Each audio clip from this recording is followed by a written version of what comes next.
Sur le marché mondial des céréales, l'heure est désormais à l'inquiétude.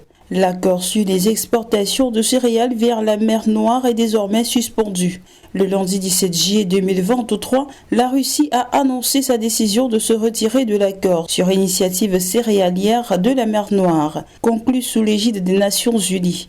Cet accord, qui devait expirer plus tard dans la journée, avait été prolongé pour 2 mois supplémentaires en mai dernier. La décision intervient quelques heures après que Moscou ait accusé l'Ukraine d'avoir attaqué le pont menant à la Crimée et après des plaintes répétées du pays qui se disait lésé dans l'accord.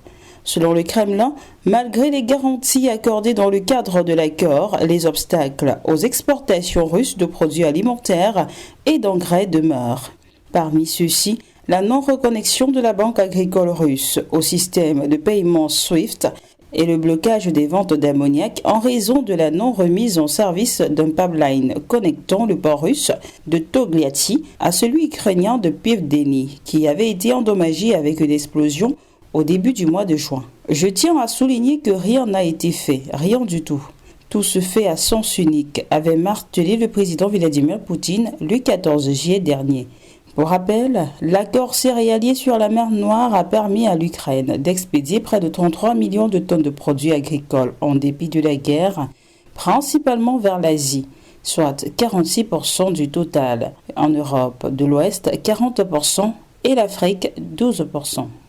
Avec sa suspension, les craintes d'une perturbation du commerce céréalier sont ravivées sur le marché mondial qui profitait depuis quelques mois d'une relative accalmie.